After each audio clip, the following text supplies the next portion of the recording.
നമുക്കറിയാമല്ലോ ബംഗാളി എന്ന് പറയുമ്പോൾ കേരളത്തിന് പുറത്തുള്ള എല്ലാ തൊഴിലാളികളെയും നമ്മൾ ബംഗാളീസ് എന്നാണല്ലോ പറയുന്നത്. അതിപ്പം തമിഴ്നാടാണെങ്കിലും കർണാടക ആണെങ്കിലും ഉത്തർപ്രദേശ് ആണെങ്കിലും ബീഹാർ ആണെങ്കിലും ജാർഖണ്ഡ് ആണെങ്കിലും റിയൽ ബംഗാളി ആണെങ്കിലും എല്ലാവരും നമ്മൾ ഒറ്റ പേരിലെ വിളിക്കുക ബംഗാളികൾ. ഈ ബംഗാളികൾ ഇവിടെ ചെറുകിട പണികൾക്കായി വന്നു. അത് പെരുമ്പാവൂർ പോലത്തെ സ്ഥലങ്ങളിലൊക്കെ ഒരുപാട് ആൾക്കാർ ഇങ്ങനെ വന്നുകൊണ്ടേയിരുന്നു. എല്ലാ മേഖലകളിലും അവരായി.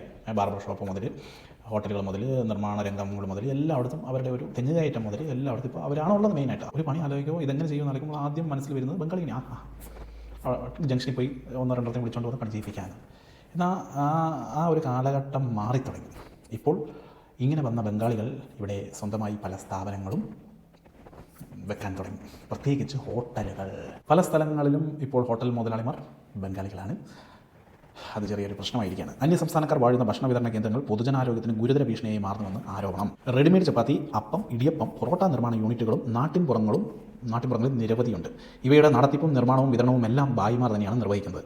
ഹെൽത്ത് കാർഡ് ഇല്ലാത്തവരെ ഭക്ഷണ നിർമ്മാണത്തിന് അനുവദിക്കരുതെന്നാണ് ചട്ടം. എന്നാൽ അന്യസംസ്ഥാനക്കാരിൽ ഒരാൾ പോലും ഹെൽത്ത് കാർഡ് ഇല്ലെന്നാണ് വസ്തുത. അതായത് യവന്മാർക്ക് ഹെൽത്ത് കാർഡും പരിപാടിയൊന്നും ഇല്ലാതെയാണ് എല്ലാവരും അല്ലട്ടോ പല സ്ഥലങ്ങളിലും ഇത് നടത്തുന്നത്.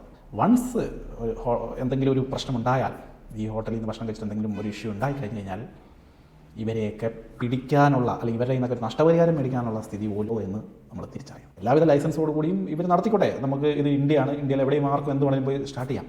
പക്ഷേ ഈ കഞ്ചാവും മയക്കുമരുന്നും അടിച്ചിട്ടാണ് ഇവർ ഈ പരിപാടിയൊക്കെ ചെയ്യുന്നതെങ്കിൽ അതൊക്കെ ഒന്ന് അന്വേഷിക്കണം. ഹെൽത്ത് ഡിപ്പാർട്ട്മെൻറ്റ് എന്ന് പറഞ്ഞിട്ട് അവിടെ ഇരുന്നാൽ പോരാ. ഇവരൊന്ന് റോട്ടിലോട്ട് ഇറങ്ങണം. അല്ല ആരെങ്കിലും പോയി പറയുമ്പോൾ മാത്രം അവിടെ പോയി നോക്കാൻ എന്നല്ല ചിന്തിക്കേണ്ടത്. ഓരോ കടകളിൽ കയറി ചെന്ന് നോക്കണം ഇവിടെ എന്തൊക്കെയാണ് നടക്കുന്നത്. ഇപ്പം ബംഗാളിയല്ല ഏതവൻ നടത്തുകയാണെങ്കിൽ പ്രത്യേകിച്ച് ബംഗാളി പറഞ്ഞാൽ ഭായിമാരുടെ കാര്യത്തിൽ ഇടപെടണം. കാരണം നമ്മൾ കണ്ടിട്ടുണ്ട് പല പ്രശ്നങ്ങൾ ഉണ്ടായി കഴിയുമ്പോൾ അല്ലെങ്കിൽ ഒരു അപകടം പറ്റിക്കഴിഞ്ഞ് ഇവർക്ക് തന്നെ അപകടം പറ്റി കഴിയുമ്പോൾ ഇവരുടെ ഒരു രേഖകൾ ഇവിടെ ഇല്ല. അവർ ID കാർഡില്ല, ഇവർ എവിടെ നിന്നാണ് വന്നതെന്ന് അറിയില്ല, ഒന്നും അറിയില്ല. അപ്പോൾ അങ്ങനെയുള്ളവരൊക്കെ ഒരു ഹോട്ടൽ നമ്മൾ അവരുടെ ഭക്ഷണം കഴിച്ച് നമുക്ക് എന്തെങ്കിലും സംഭവിച്ചു കഴിഞ്ഞാൽ ഇത് ചെയ്യും.